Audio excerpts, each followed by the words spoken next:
पहले खंड में हमने देखा था तो झूठे शिक्षक के बारे में बताया गया था कि उससे कैसे हम बच के रहें, उसके से बचने की बात करी गई थी। फिर उसके बाद दूसरा खंड जो हमने पिछले संडे को देखा था उसमें यह बताया गया था कि परमेश्वर धर्मी को बचा लेता है और अधर्मी का वो न्याय करता है। अर्थात जो परमेश्वर के वचन को नहीं मानते या उसे तोड़ मरोड़ के अपने फायदे के लिए इस्तेमाल करते हैं उनके ऊपर। और आज का जो खंड है जिसमें हम देखने जा रहे हैं, हम लोग विशेष रूप से इन बातों को देखेंगे कि जो झूठे शिक्षक होते हैं उनका स्वभाव कैसा होता है, उनका स्वभाव कैसा होता है, इन चीज़ों के ऊपर देखेंगे।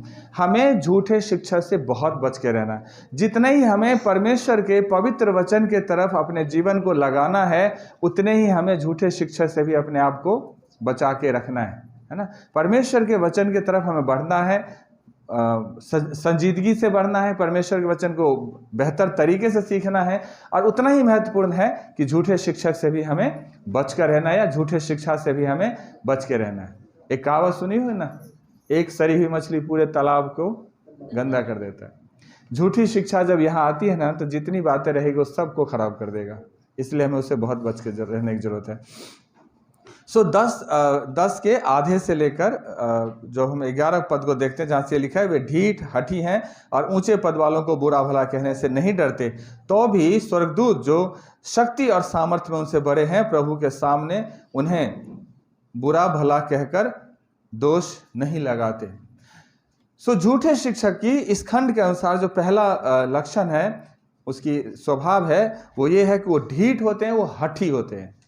वो ढीठ होते हैं और हठी होते हैं। परमेश्वर को जानते हुए भी, परमेश्वर के वचन में लिखा है कि दोष नहीं लगाना चाहिए, लेकिन तब भी उसके अंदर वो नेचर भरा हुआ होता है। और हमें ऐसे लोगों से बचने की जरूरत है ना। परमेश्वर का वचन इस तरह से कहता है कि पिछले दिनों में ऐसा ठट्ठे करने वाले होंगे जो अपनी अभक्ति के अभिलाषाओं के अनुसार चलेंगे, अपनी अभक्ति की अभिलाषाओं के अनुसार चलेंगे। परमेश्वर का वचन क्या कहता है उससे उसको कोई मतलब नहीं है।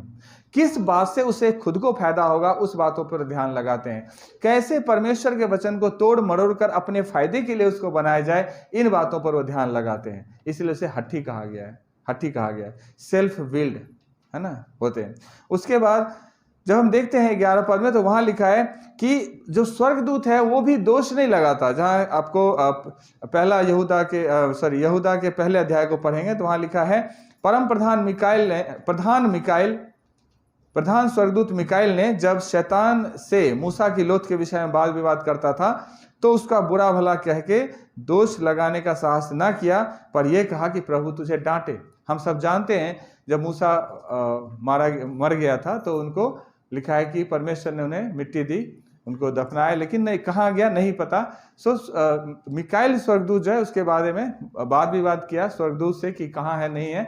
विशेष तो डिटेल नहीं है बाइबल के अंदर, लेकिन वहां भी जब लिखा है कि शैतान ने जब उसे नहीं बताया, तो वहां पर मिकाइल कहता है कि प्रभु तुझे डांटे। मिकाइल ने कुछ नहीं कहा। सोच सकते हैं एक स्वर्गदूत जो परमेश्वर के सामने 24 घंटे उपस्थित रहता है, परमेश्वर की आज्ञाओं के अनुसार जीवन को व्यतीत करता है, वो भी किसी पर दोष लगाने की जरूरत नहीं कर पाते। लेकिन ऐसे लोग झूठ दोष लगाने में बहुत ही तेज होते हैं, निपुण होते हैं। और वैसे भी अगर हम इंसान है, हमारे अंदर होती है इस तरह की खूबियां, बट परमेश्वर का वचन कहता है कि दोष ना लगाओ तो तुझ पर भी दोष नहीं लगाया जाएगा। और इस स्वभाव से हमें निकलना है, बाहर निकल के आना है। जब 12 पद को पढ़ेंगे तो वहां उस झूठे शिक्षक का जो उदाहरण दिया गया है उसे एक निर्बुद्धि पशु कहा गया है। क्या कहा गया है? निर्बुद्धि पशु। वे लोग निर्बुद्धि पशुओं के तुल्य हैं जो पकड़े जाने, नाश होने के लिए उत्पन्न हुए हैं, जिन बातों को जानते भी नहीं उनके विषय में औरों को भला बुरा कहते हैं और अपनी सराहट में आप ही सर जाएंगे। परमेश्वर का वचन अगर नहीं होता है तो इसका यह मतलब नहीं है कि हम बहुत ज्यादा समझदार हो गए। और बहुत सारे देखेंगे कि परमेश्वर के वचन का ज्ञान नहीं रखते हुए भी बहुत सारी बुराइयां करता रहता है। और खास करके जो सताने वाले लोग हैं, जो मसीही लोगों को सताते हैं, उसमें मैक्सिमम लोग आपको ऐसे मिलेंगे जिन्हें सचमुच में मतलब वचन का ज्ञान ही नहीं होता, चाहे किसी भी तरह के, लेकिन वचन का उन्हें ज्ञान होता ही नहीं। सच्चा परमेश्वर है कौन, इनका उन्हें ज्ञान ही नहीं होता। बस उन्हें कह दिया लड़ना है तो लड़ना है। और इसी तरह जो झूठे शिक्षक होते हैं, झूठे शिक्षक बाइबल में से आते निकल के, चर्च में से निकल के आते हैं, ध्यान से सुनना। और ये झूठे शिक्षक जो चर्च में को दूषित करता है, ये परमेश्वर के वचन को जानते हैं लेकिन पूरी अच्छी तरह से नहीं जानते, परमेश्वर के प्रेम को नहीं जानते, परमेश्वर के स्वभाव को नहीं जानते, परमेश्वर के उस अनुग्रह को नहीं जानते, उस उपस्थिति को नहीं जानते, है ना। और वो बिना मतलब के आलतू फालतू की बातों को लेकर के सामने लाएंगे। बिल्कुल निर्बुद्धि पशु, एक तो पशु है जिससे बुद्धि नहीं होता और ऊपर से निर्बुद्धि, है ना। जो पशु का जो जन्म है, बाइबल में लिखा है कि वो जन्म लिया और नाश हो जाएगा, उसका और अस्तित्व नहीं है आगे पीछे कुछ भी। जन्म लेने के बाद उसका नाश होना तय है, उसका और कोई अस्तित्व नहीं है जैसे मनुष्यों का है। सो नाश हो जाएंगे, है ना। सो यिर्मयाह के किताब को जब पढ़ते हैं तो 10 अध्याय के 21 पद में लिखा है, चरवाहे, क्योंकि चरवाहे पशु सरीखे हैं और वो यहोवा को नहीं पुकारते, इसी कारण वे बुद्धि से नहीं चलते और उनकी सब भेड़ें तितर बितर हो गई है। चरवाहे तो हैं लेकिन परमेश्वर को नहीं पुकारते। ये दावा तो करते हैं कि मैं भी प्रभु का सेवक हूं, मैं भी ये करता हूं, मैं भी ये करता हूं, लेकिन परमेश्वर की इच्छा के अनुसार काम नहीं करते, अपने इच्छा के अनुसार काम करते हैं। अपनी मिनिस्ट्री कैसे बढ़े, अपने चर्च कैसे बढ़े, अपनी साम्राज्य कैसे बढ़े, इन सारी बातों में अपने जीवन को उलझा करके रखते हैं। परमेश्वर से प्रार्थना नहीं करेंगे, परमेश्वर से बुद्धि नहीं मांगेंगे, परमेश्वर के वचन के अनुसार जीवन को नहीं जिएंगे, बल्कि परमेश्वर का वचन कहता है कि वो भेड़ के भेष में भेड़िया बनकर आएगा, है ना, या भेड़िया भेड़ के भेष में तुम्हारे बीच में आएगा, जो फाड़ने वाले भेड़िया उसके अंदर। बेशक वो मसीह के नाम से आएगा, कोई शक नहीं है, लेकिन उसका स्वभाव, उसका चाल चलन, उसकी शिक्षा, उसका विचारधारा सब मसीह के स्वभाव से अलग होगा। मसीह की जो सच्ची शिक्षा है उससे बिल्कुल हट करके होगा। सो ऐसे लोगों से हमें बच करके रहना, ये उनका स्वभाव है। तीसरा जो स्वभाव है, जो 13-14 पद में इस बात का जिक्र किया गया है कि औरों को बुरा कहने के बदले उन्हीं का बुरा होगा, उन्होंने दिन दोपहरी भोग विलास करना भला लगता है, वह कलंक और दोष है। और जब वे तुम्हारे साथ खाते पीते हैं, देखो लिखा है, जब वे तुम्हारे साथ खाते पीते हैं तो अपनी ओर से प्रेम भोज करके भोग विलास करते हैं। प्रभु के सेवा को भी वो अपने फायदे, है ना, या अपनी भोग विलास के तौर तरीके से उसे बना देते हैं। परमेश्वर का सेवा किस रीति से करना चाहिए, कहाँ करना चाहिए, क्या करना चाहिए, उन सारी बातों को एक एंटरटेनमेंट के रूप में अपने जीवन में उसे लागू करते हैं। उन्हें प्रभु की क्या बुलाहट है उससे उन्हें कोई मतलब नहीं है ना। उनको मेन ये देखना है कि क्या हम करें कि हमारी पॉपुलैरिटी बढ़े, क्या हम करें कि हमारे पास लोग बढ़े, क्या हम करें कि लोग हमें जाने, फेमस हो जाए। ये सारी बातें, है ना। फेमस होना बुरी बात नहीं है, लेकिन अपने साम्राज्य को फेमस होना बहुत खतरनाक है। परमेश्वर के राज्य के लिए फेमस होना तो बहुत अच्छी बात है, लेकिन अपना राज्य बढ़ाने के लिए जो फेमस होता है वो बहुत खतरनाक है, झूठे शिक्षक के लक्षण है। सो परमेश्वर का वचन कहता है कि यहूदा के पहले अध्याय में लिखा है 12 से 16 तक कि ये तुम्हारी प्रेम सभाओं में तुम्हारे साथ खाते पीते समुद्र में छिपी हुई चट्टान सरीखे हैं, जो बेधड़क अपनी ही पेट भरने वाले रखवाले हैं। रखवाले तो हैं, लेकिन किस लिए? अपनी पेट भरने वाले। यीशु ने बोला कि सच्चा चरवाहा मैं हूं और मैं अपने भेड़ों के लिए जान देता हूं, मैं अपनी भेड़ों के लिए जान देता हूं। और वो जो दूसरा है, बोला कि वो चोर है, जो जैसे ही देखेगा कि भेड़ के ऊपर कोई जंगली जानवर अटैक करेगा तो भेड़ को छोड़ करके भाग जाएगा, क्योंकि वो सच्चा चरवाहा नहीं है। जो सचमुच में परमेश्वर के द्वारा नियुक्त किया हुआ है, उन्हें भेड़ों की कदर होती है, परमेश्वर के लोगों की कदर होती है। सुलेमान जब परमेश्वर से प्रार्थना करता है तो कहता है, प्रभु हम तो बच्चे सरीखे हैं, हम तो बालक हैं, हमें नहीं पता कि आपके लोगों को हम कैसे संभालें, हमें नहीं पता आपके लोगों को हम कैसे संभालें, इसके लिए मुझे बुद्धि दीजिए। और उसका बेटा क्या कहता है? जितना कठोर नियम हमारे बाप का था, उससे भी ज्यादा कठोर नियम हमारा होगा। फर्क है ना।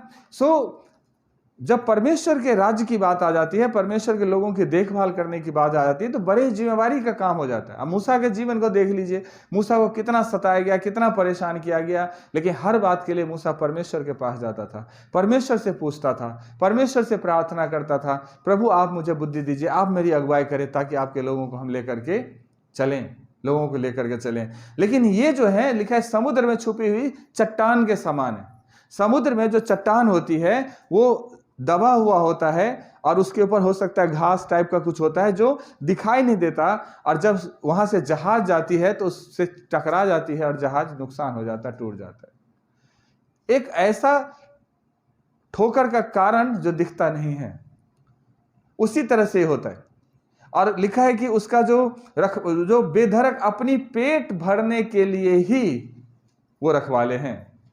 रखवाले का मतलब डायरेक्ट शब्द में कहा जाए तो पास्टर, चरवाहा, अपनी पेट भरने के लिए है ना, और किसी बात के लिए। इसलिए आपने देखा होगा, कई जगह सुना होगा पैसे लेकर प्रार्थना करते हैं, कई जगह देखा होगा तेल पानी भी पैसे में बेचते हैं। मतलब कुछ ना कुछ ऐसा करो जहां से पैसे आए। बिजनेस है, मतलब प्रभु की सेवा बिल्कुल बिजनेस है, क्योंकि पेट के लिए वो काम कर रहे हैं, वो प्रभु के राज्य के लिए नहीं कर रहे। प्रभु का वचन कहता है तुमने सेंत में पाया है और आगे भी सेंत में दो, लेकिन वो सेंत में शब्द का मतलब कुछ और समझ जाते हैं। इसलिए ऐसे चरवाहों से हमें बच करके रहना है, बच करके रहना।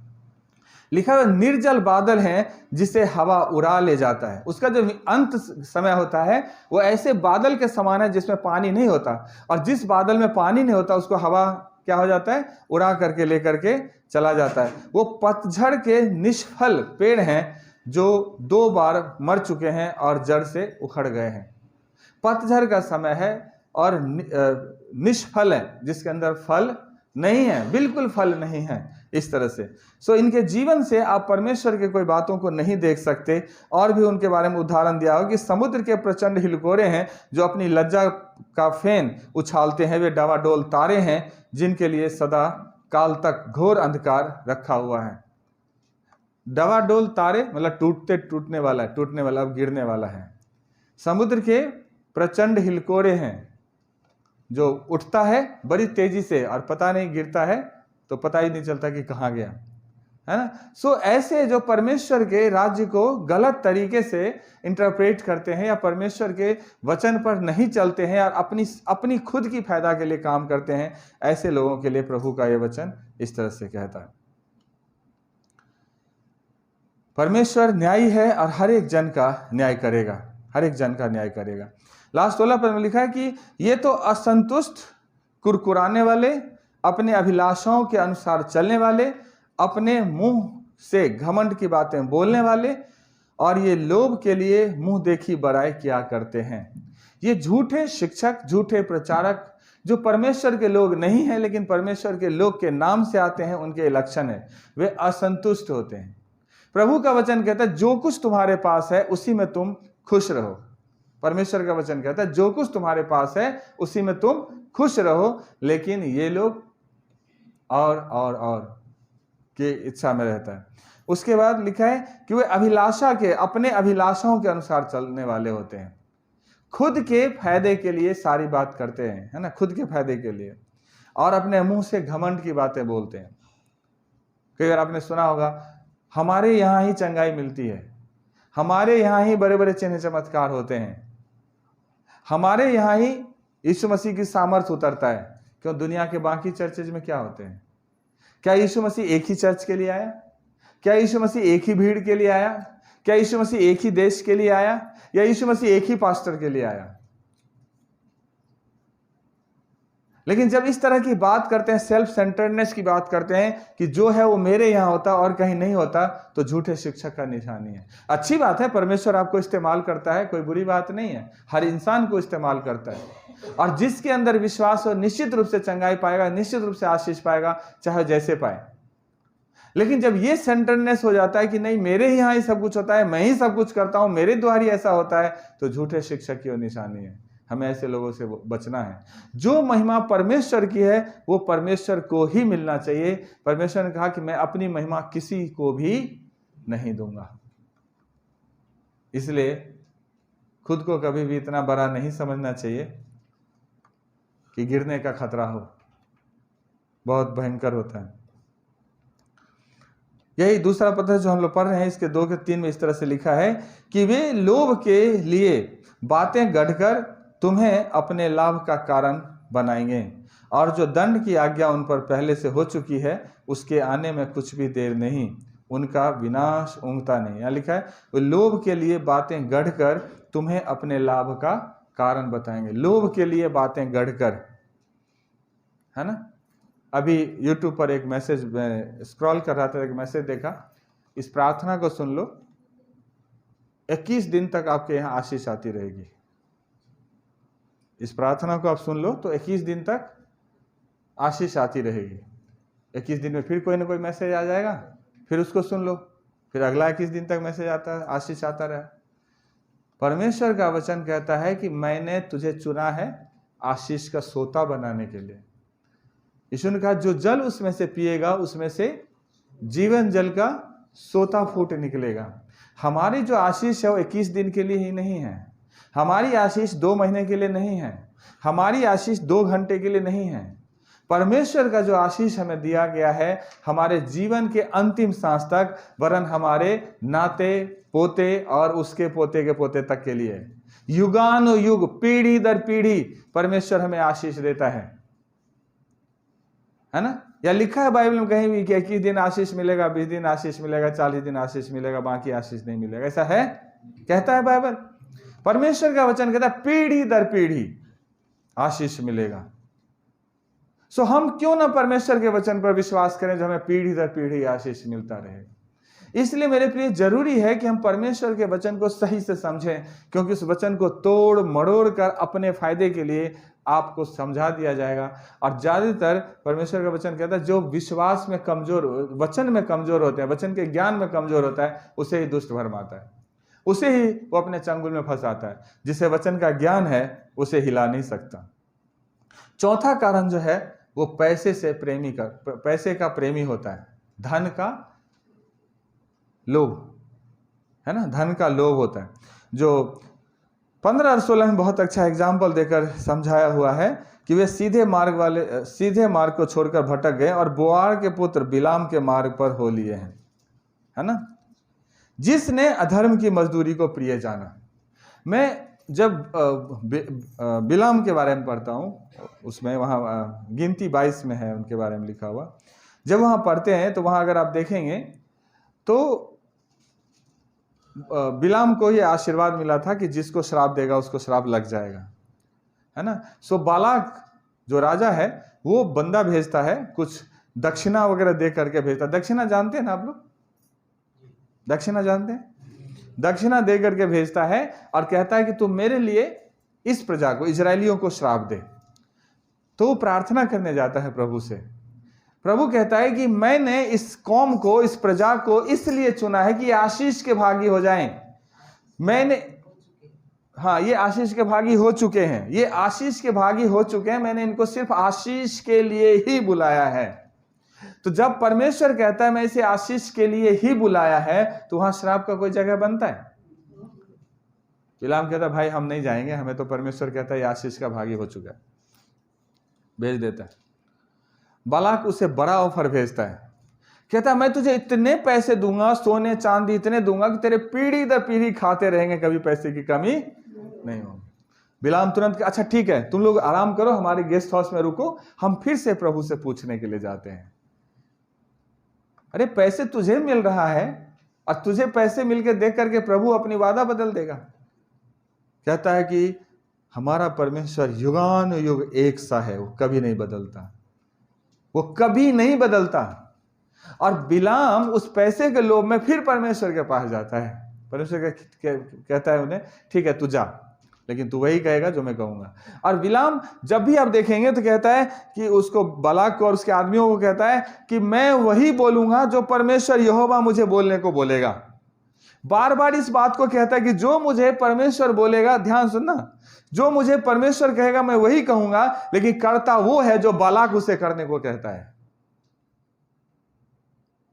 बहुत दिनों के बाद मुझे ये भेद समझ में आया, है ना। फिर प्रभु से प्रार्थना किया, पवित्र आत्मा ने भेद समझाया कि मुंह से बोलता जरूर है कि मैं वो करूंगा जो परमेश्वर मुझे करने को बोलेगा, लेकिन कर्मों से करता वो है जो बालाक उसे करने को बोलता है। और नहीं तो जब वो श्राप देने के लिए बालाक ने कहा यहां से श्राप दे, तभी वो मना करता कि परमेश्वर ने कहा कि आशीष के भागी हो जाएंगे, फिर श्राप किया। वो तो पिता परमेश्वर का धन्यवाद हो कि जब वो श्राप देने के लिए मुंह खोला, परमेश्वर ने उसकी जीभ ऐंठ दी और सारे श्राप आशीर्वाद में बदल गए। हालेलुया। सो पैसे पा करके वो श्राप भी दे सकता है। यह है बलाम की शिक्षा। और आज पैसे लेकर के दुष्टात्मा भी निकाला जाता है। अगर दुष्टात्मा बड़ा है तो पैसे भी बड़े चाहिए। परेशानी बड़ी है तो दक्षिणा भी बड़े चाहिए। क्या यही यीशु मसीह ने शिक्षा दिया था?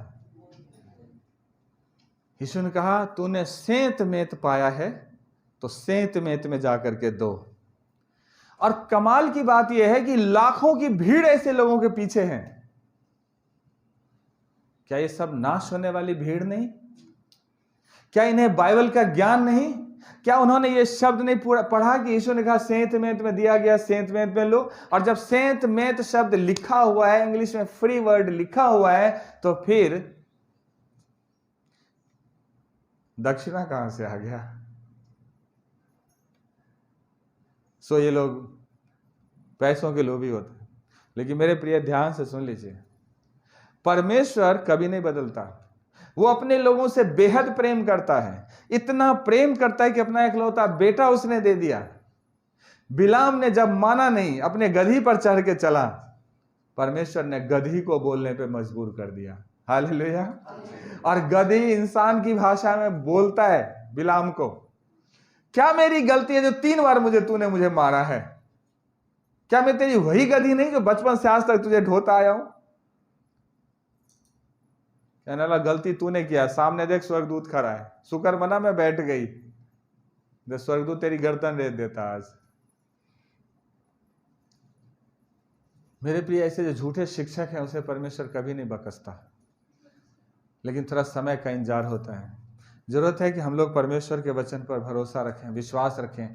और परमेश्वर का वचन यहोशू में कहता है कि मेरे वचन से ना तो तू बाएं मुड़ना और ना तू दाएं मुड़ना, इसी पर दिन रात ध्यान लगाए रहना।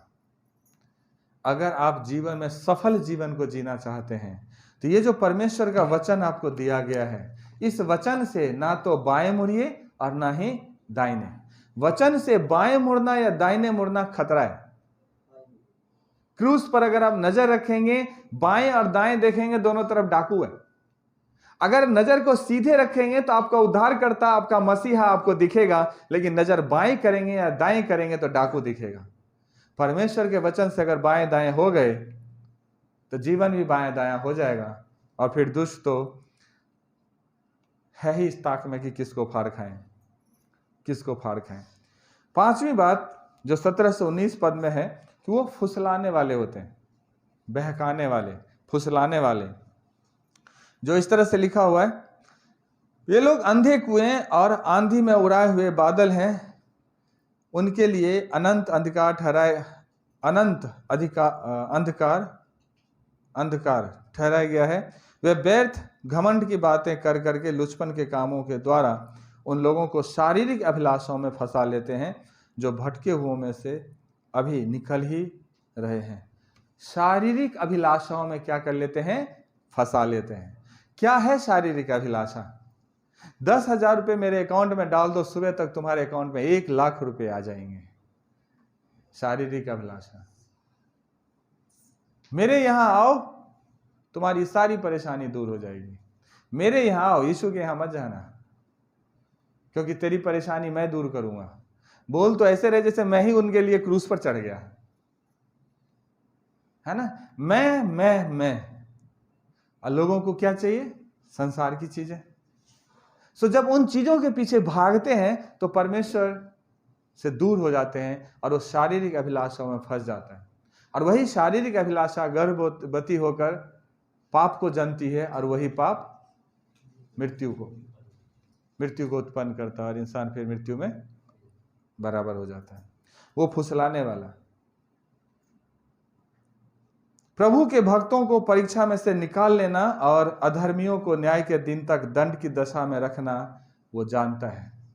प्रभु के भक्तों को परीक्षा में से निकाल लेना और अधर्मियों को न्याय के दिन तक दंड की दशा में रखना ही परमेश्वर अच्छी तरह से जानता है। लेकिन अगर नीति वचन पढ़ेंगे तो वहां लिखा है कि हे मेरे पुत्र, ध्यान सुनिए, हे मेरे पुत्र, यदि पापी तुझे फुसलाए तो उनकी बात ना मानना। पापी अगर तुझे फुसलाए तो उनकी बात ना मानना। यीशु मसीह ने कहा कि अंत के दिनों में लोग तुझे कहेंगे, मसीहा उस जंगल में, मसीहा उस पार्क में, मसीहा उस चर्च में, मसीहा उस खेत में, मसीहा उस चौक पे है, चले मत जाना, क्योंकि मेरा आना वैसे ही होगा जैसे अगर पूरबी तरफ बिजली चमकती है तो पश्चिम की तरफ दिखता है, वैसे ही जब मनुष्य के पुत्र का आना होगा हर एक जन देखेगा। इसलिए भटक ना जाना कि यीशु वहां मिलेगा, यीशु वहां मिलेगा, यीशु वहां मिलेगा। इंसानों के पीछे भागना छोड़कर प्रभु के पीछे भागना शुरू करेंगे तो जीवन आपका अच्छा रहेगा। इंसानों के पीछे भागेंगे, प्रभु का वचन कहते हैं शापित है वो मनुष्य जो मनुष्यों के पीछे भागता है, मनुष्यों पर विश्वास रखता है। आशीषित है वो मनुष्य जो परमेश्वर पर भरोसा रखता है। आपका भरोसा किधर है?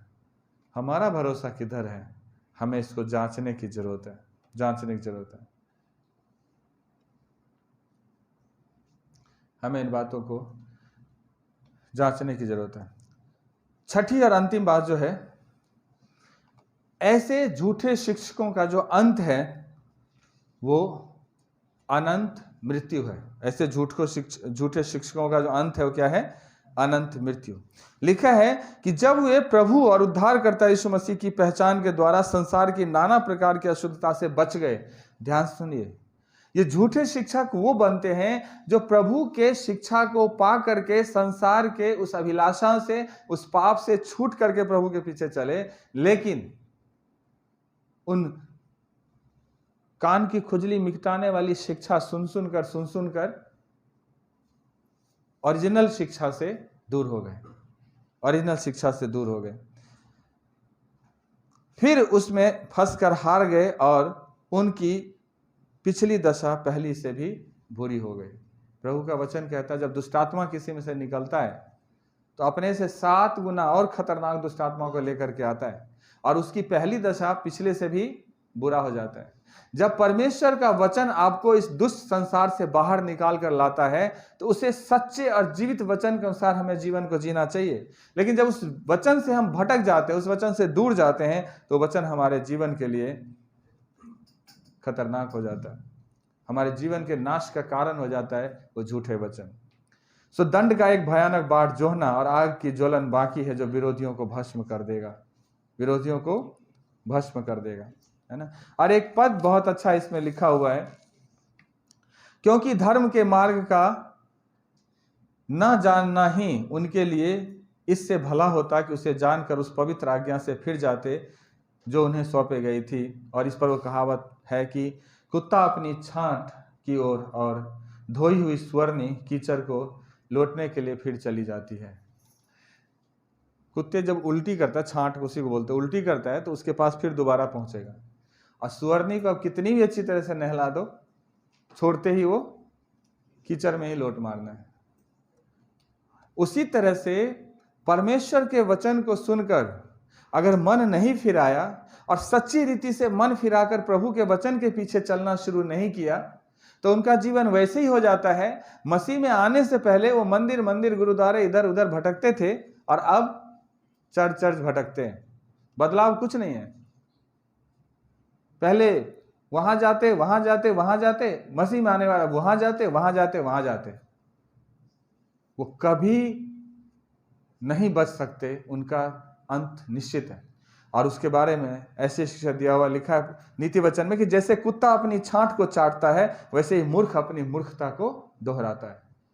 कुत्ता जब उल्टी करता है तो उसको चाटने की कोशिश करता है, स्वर्णी को नहला दो उसी कीचड़ में फिर से लौट करके आएगा। उसी तरह अगर इंसान मन नहीं फिराएगा तो फिर से उसी जीवन की तरफ लौट करके जाएगा। सो मेरे प्रिय, बहुत ही खतरनाक है। हम सबको सुधरने की जरूरत है, मन फिराने की जरूरत है और झूठे शिक्षक को से बच करके रहने की जरूरत है। सो उसके जो स्वभाव की बात हमने जो जिक्र किया, आपको झूठे शिक्षकों के स्वभाव की जो बात करी, पहली बात वो ढीठ और हठी हैं, दूसरी बात वो निर्बुद्धि पशु के समान होते हैं, तीसरी बात वो दोष लगाने वाले और व्यभिचार में अपने जीवन को व्यतीत करते हैं, चौथी बात है पैसों के चाहने वाला होता है। पांचवी बात वो फुसलाने वाला होता है कैसे भी करके। और छठी और लास्ट बात है कि उसका अंत जो है वो विनाश है जो निश्चित है।